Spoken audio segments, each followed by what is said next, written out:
Hello, welcome to the Bearded Tits podcast, hosted by me, Jack Perks. Professionally, I'm a wildlife cameraman, but I dabble in podcasting, and each Tuesday we release an episode as I have a chat with scientists, artists, filmmakers, and passionate people all about nature in a light-hearted and certainly not serious way.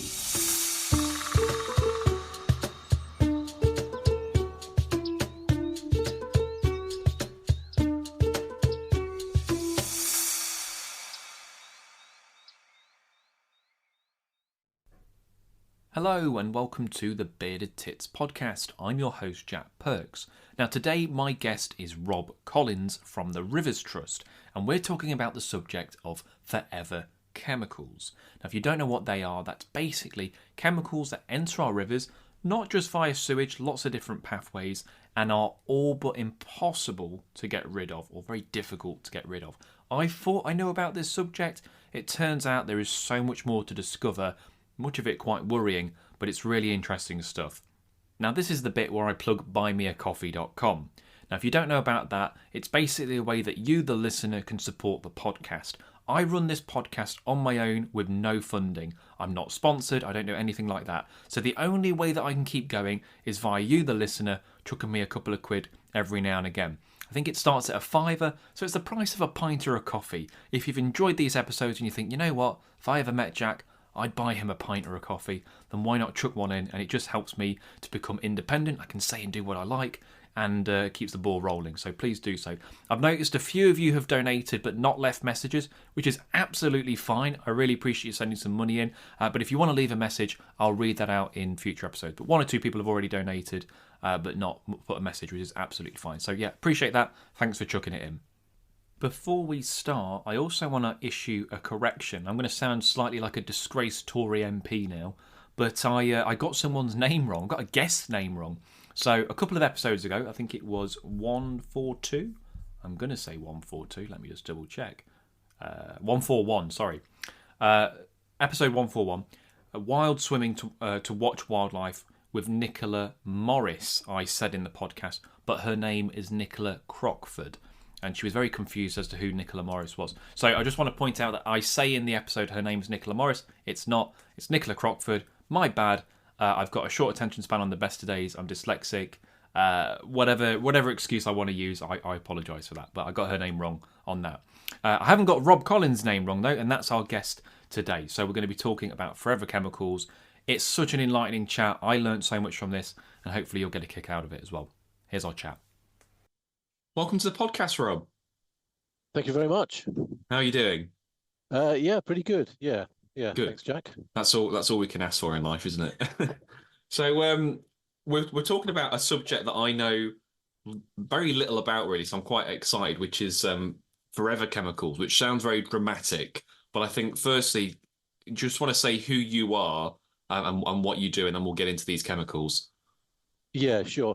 So I'm Dr. Rob Collins. I'm Director of Policy and Science at the Rivers Trust. So we're the umbrella body for around 60 individual trusts across the UK and Ireland now, working to protect and restore our freshwater ecosystems. And I have a role focused upon, as do a couple of colleagues, focused upon chemical pollution of our freshwaters and to some extent coastal waters as well, but we tend to focus on the freshwater side of things. So these are some of the nastier chemicals we release into the environment. So they include forever chemicals, but there's a whole really huge wide range beyond those as well, and we know they have quite an impact upon aquatic life and potentially impacts upon human health as well.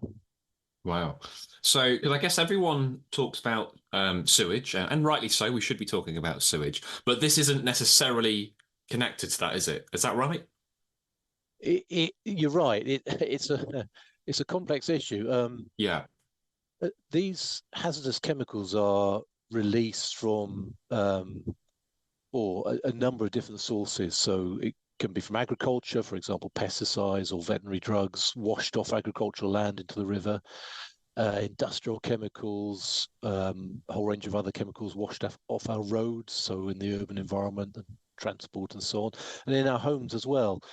Um, I would say the majority of them end up going down the sewer system and into the wastewater treatment plant. So in that Right. sense, they are, closely linked to sewage, and sewage discharges obviously have been in the news a huge amount in the last 18 months or so. But not necessarily, the pathways from release into the environment are quite complex and into the aquatic environment. So they can be just simply washed off the road and directly into a river, or ditto agricultural land as well. So it's a complex picture really. Right. So when we say forever chemical, that I mean, I'm not sure how literal that is, but it basically what it's staying in the river for a long time. Is that's the gist of it? Um, yes, more or less. It's more the certain chemicals. I mean, there are ones called PFAS, to give them their full name, per polyfluorinated alkyls. Well done. I To wouldn't think be able to about say that. that.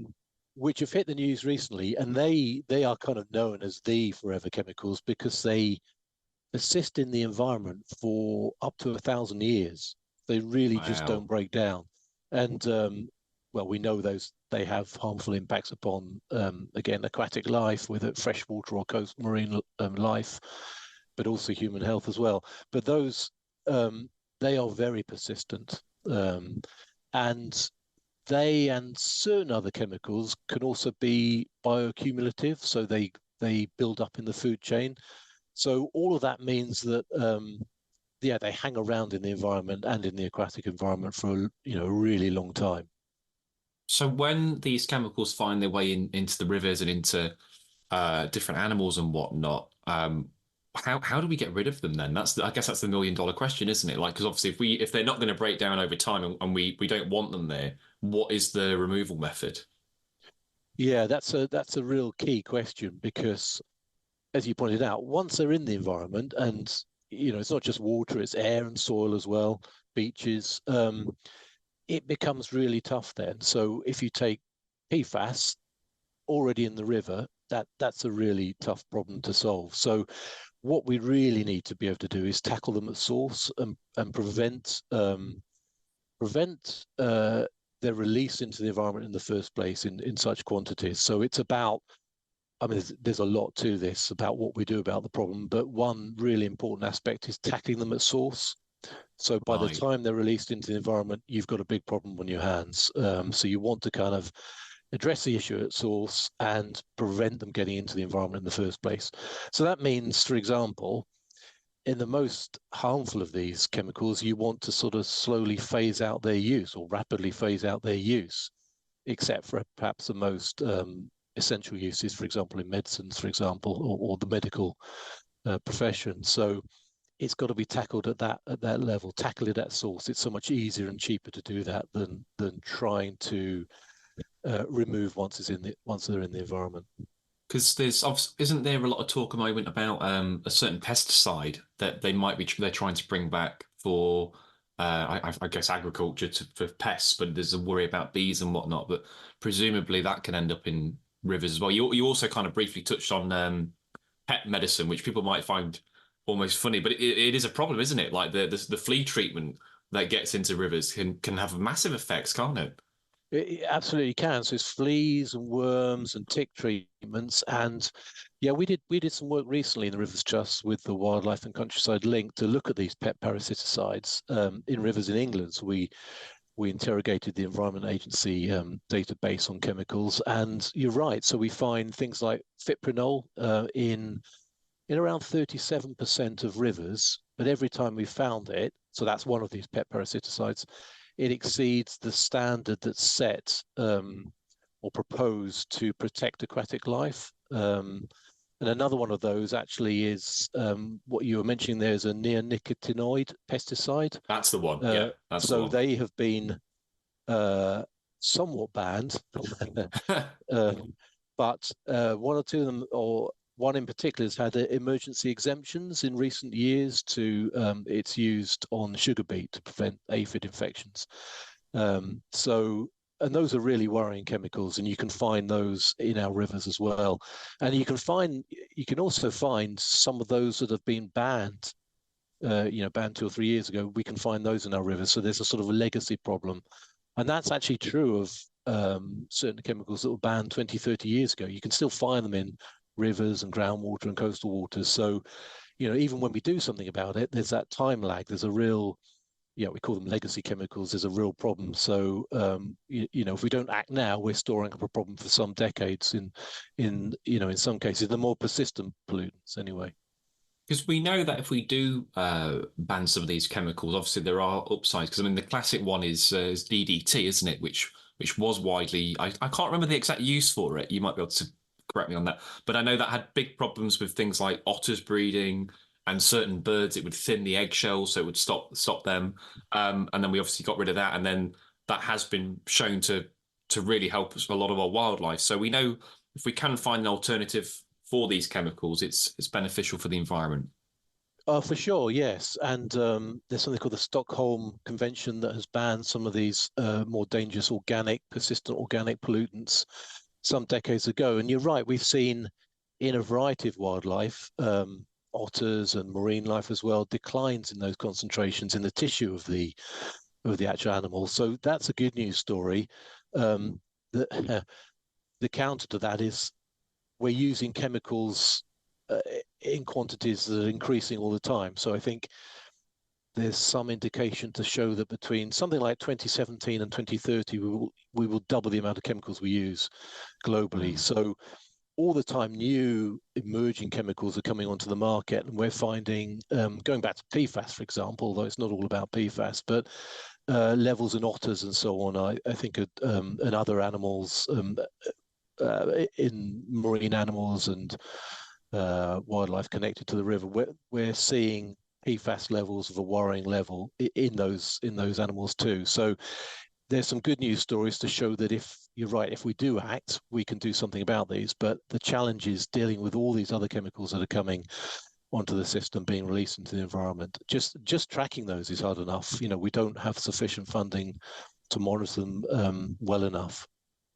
Which you think would be a major priority, really, wouldn't you? But hey ho, get in queue with all the other problems that are happening with rivers at the moment, I guess. Yeah, I mean it's a big issue. I think Yeah, the Environment Agency's funding to monitor, in terms of water quality, has declined. Has been reduced by about 50% over the last decades. There or yeah. thereabouts. So Shocking, that's isn't it? Yeah. yeah. So just when we're realizing how many of these, I mean, they're so-called emerging pollutants, but actually several of them we've known a lot about for a long time. So, but we know there's so many of these, and we can find, where we've looked, we've done work to show you can find over 100 of these if you look in the more polluted, or hundreds, I say, and look in the more polluted river locations around the UK. And so if anything, we need to be upping the monitoring. So it's not localized then. Pretty much you throw a dart at a river in the UK, it's going to have something nasty floating around in it, most likely. Pretty much. Yeah. There's not a single UK river that's in what's called good chemical status, Yeah. good chemical health. And that's based on regulatory standards for around 50 chemicals. Bear in mind, there are 10,000 PFAS alone. And you can add to that a whole range of hundreds of industrial chemicals, flame retardants, for example, personal care products, pharmaceuticals, metals, hydrocarbons, all of that. We only really regulate around 50 that come in with a sort of a standard that has to be met. And based just on those 50, not a single UK river is in good chemical status. If we looked at all the others, we wouldn't have a hope in hell. Really? Wow. So it's pretty. So yes. Chemical pollution of our rivers is ubiquitous, really. Wherever you look, you'll find at least some chemicals, at least tens of chemicals, and we've found hundreds in certain locations. So is it safe to say that some of these rivers are not fit for human purpose? Like you wouldn't recommend people go swimming in them or using them because of the amount of chemicals in them, or is it not as drastic as that? I don't think it's as drastic as that. No, but, okay. I think you can swim in them. There is a big issue around it's pretty clear the impact these chemicals are having upon aquatic life. Yeah. But what it all means for human health is much less well understood. So, obviously, a lot of people these days, well, perhaps always have, enjoy swimming in rivers, not just coastal waters. What does it mean to take a big gulp inadvertently of river water that's somewhat polluted? Mm. Probably it's not a major issue, but we don't really know. And ditto contamination of fish and shellfish and so on, and eating those. What does that mean? So it's all a bit of a grey area, really, and it. I think you can't take that question in isolation. It's also about what about our drinking water? So there've been Mm. calls to make our standards for PFAS standards in drinking water more stringent. At the moment, they're lagging behind the US and the European Union. So it's and exposure to these chemicals through the air as well. So it's a challenging, it's a really pertinent question. I would say people don't need to stop swimming in rivers, but clearly we need to do more to reduce the chemical contamination. Because I suppose compared to the sea, with the amount of things that we eat in the sea, we don't eat as many things out of, I mean, I guess people might take the odd trout or something, but it's not a major source of food. Whereas when we look at all the fish and whatever we take from the sea, anything building, which could be building up there as well, I suppose. It's something to consider, like you say, isn't it? If these animals are accumulating chemicals and then we're eating them, then it could be passing on to us. Yeah, for sure. And it's fairly well documented in marine life and marine fish. We did a bit of work recently looking at PFAS levels in freshwater fish, Mm. and they show that you exceed safe levels if you eat freshwater fish, something like a bit more than once a month. But of course, as you Wow. say, for the most part, we don't eat that many freshwater fish, but we No. do eat some. So it's something to be mindful of. And it's also an indicator, what we find in our rivers, we'll pretty much find in our estuaries and our coastal waters as well. The discharge of pollutants goes downstream. So there's that. We need to be very mindful of that. Just to go back, the other important element I think about human health is antimicrobial resistance. So we find bacteria resistant to antibiotics in rivers, on beaches, in soils. Again, if you look for them, you can find them. And that's triggered to some extent, obviously, by chemicals, by use of antibiotics that we excrete. They go down to the sewer system, are partially treated, and end up in the river. And we also, often don't complete a course of antibiotics, and that can get flushed down the toilet and end up in the river. So that can drive this resistance to bacteria, to antibiotics in bacteria in rivers and in coastal waters. And interestingly, surfers have been shown to have 3 times as many resistant bacteria in their bodies than non-surfers. So it's quite an issue. What it all means to human health, I'm not entirely sure. I'm not best placed to No, comment no, on no, that. no. But it at least sort of illustrates just how we've allowed this pollution to rise, in chemical pollution to rise. So whilst we're talking about bacteria here, and that's seemingly a sewage issue, it is also related to chemicals in our use and disposal of antibiotics. Because was it an E. coli outbreak last year? Oh, outbreak might be a bit strong, but there was an E. coli, I think in London or somewhere like that, and they linked that to potentially to coming out from sewage because they're getting stronger. I think it was something like that. Yeah. I mean, and human health and sewage remains, a really important issue. We know that, obviously COVID made its way through the wastewater treatment system and out into rivers and so on. So yeah, no, E. coli, and there are plenty of others, and it's not just sort of human sources or agricultural sources of potential pathogens, things like Campylobacter and Cryptosporidium as well. Yeah, it's crazy, isn't it? What was the other thing I read about? I mean, you mentioned like kind of more traditional medicine there, but even like illicit drugs like cocaine. I forget. Is it something like some eels or something they did a test on and they had levels of cocaine in them because the amount of that's entering rivers, which is It's a good Daily Mail news headline anyway. It's sort of cocaine eels or whatever, but it's crazy what's ending up in there. Yeah, it is. And there have been some studies to show that antidepressants, so a lot of pharmaceuticals can make it through the wastewater treatment system and end up partially treated and making it into rivers and coastal waters. And there have been studies to show the impact of antidepressants, for example, on aquatic life and so on. And you're right, there was a big study a few years ago that looked at cocaine. I think it was cocaine in major rivers across Europe, and it included the Thames, I think. And you can kind of sort of backtrack the calculations. So you work out how much cocaine's coming down the mouth of the Thames or the Seine or wherever it is. And you kind of know how well it's treated in the treatment plants. And if you account for that, you can work out how much is being used, so to speak. Really? Wow. Yeah. And I think in every case, in all these major European rivers, it showed that our previous understanding of cocaine use had been underestimated by an order of magnitude. I bet, yeah. So, yeah, yeah, draw whatever conclusions you like Yeah. from that. But I mean, the broader point on aquatic life is they are subject to a whole range of these pharmaceutical chemicals. In some cases, or chemicals more generally, in some cases they have one of the nastier outcomes are chemicals that have endocrine disrupting properties, so they impact the hormonal system. And the most famous example, I'd say, is with freshwater fish. The male fish become feminized, so that's quite a pretty stark impact, really. So these fish, these animals that live in British rivers are just, I think the only word you can describe is bombarded with from all sides. It's not just one thing. It's pharmaceutical chemicals, it's agricultural chemicals, it's road chemicals, it's sewage, and it's a miracle we've got anything floating around, really. When you look at what you've said, it's bonkers.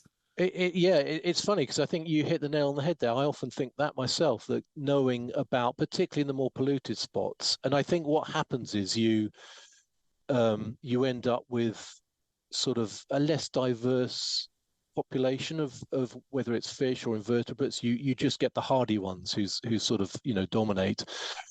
And I mean, the way you describe it there, sort of, it captures a really important point that actually the way we regulate these chemicals, we don't regulate many of them. We only set standards in rivers for around 50 or so.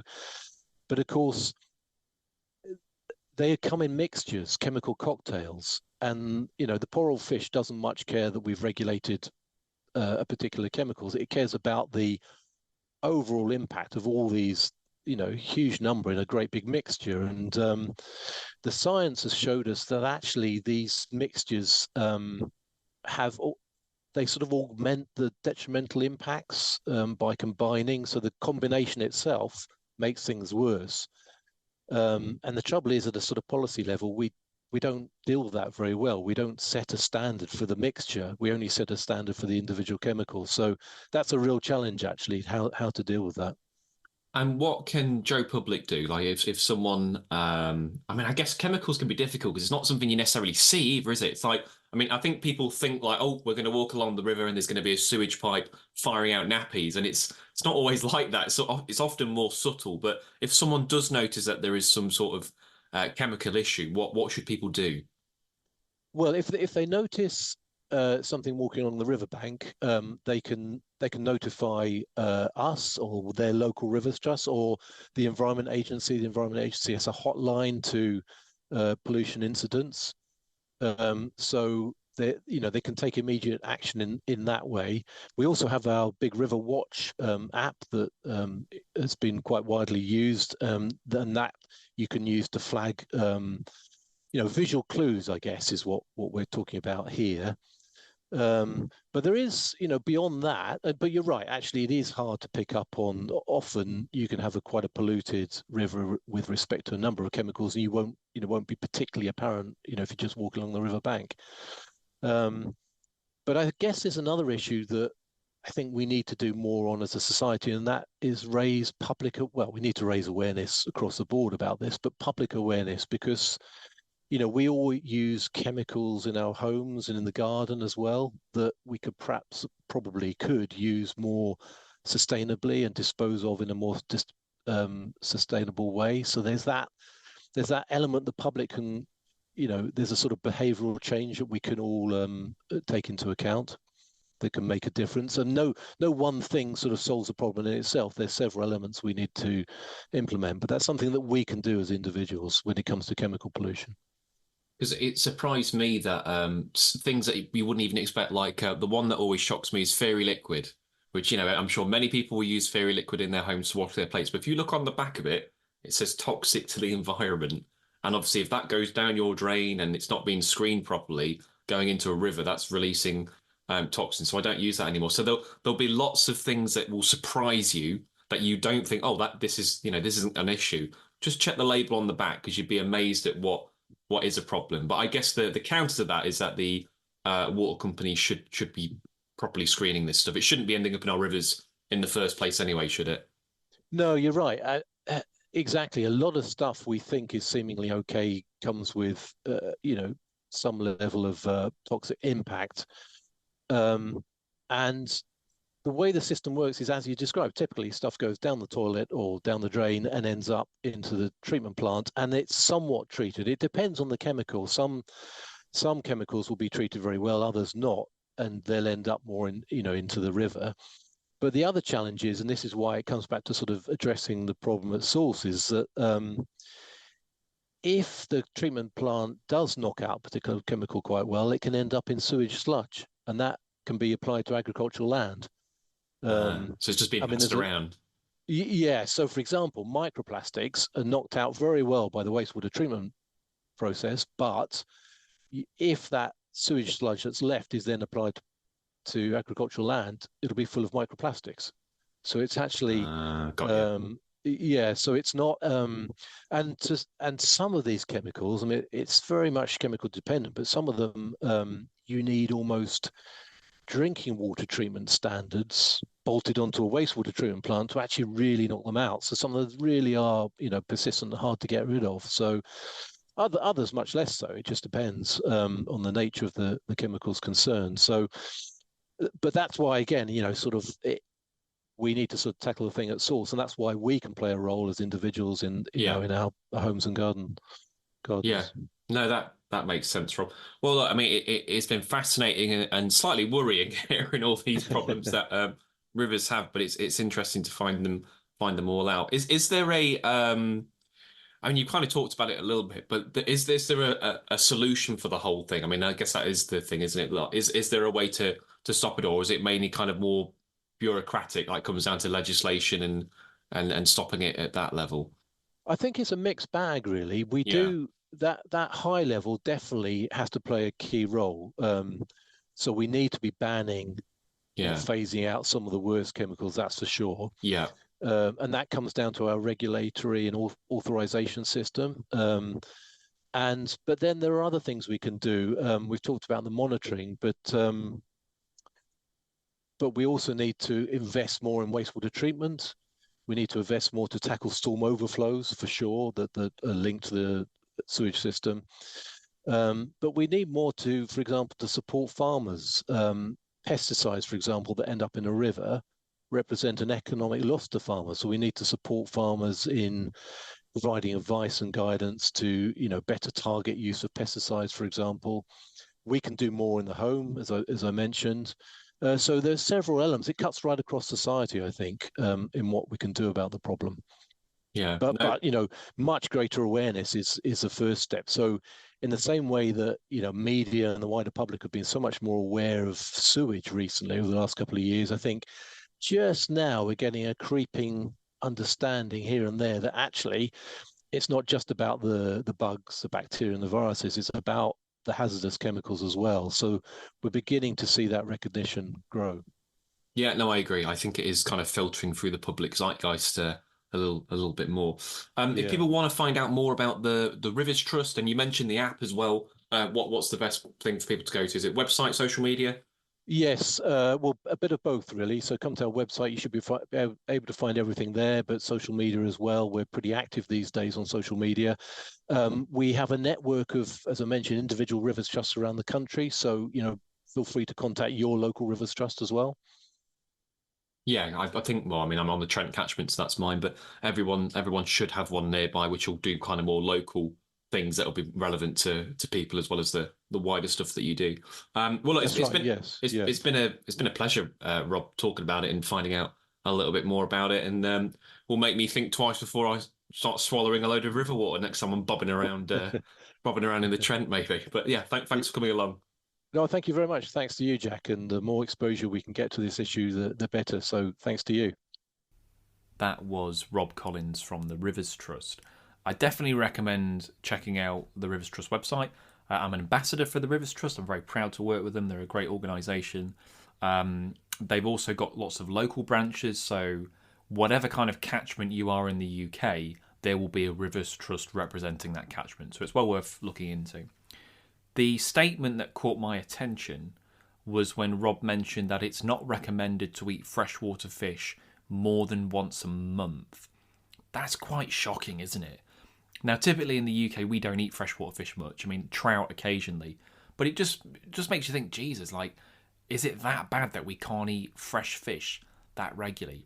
Now, obviously, that's fish from rivers, not necessarily fish that come from farms and whatever. But still, it's pretty shocking when you think about it.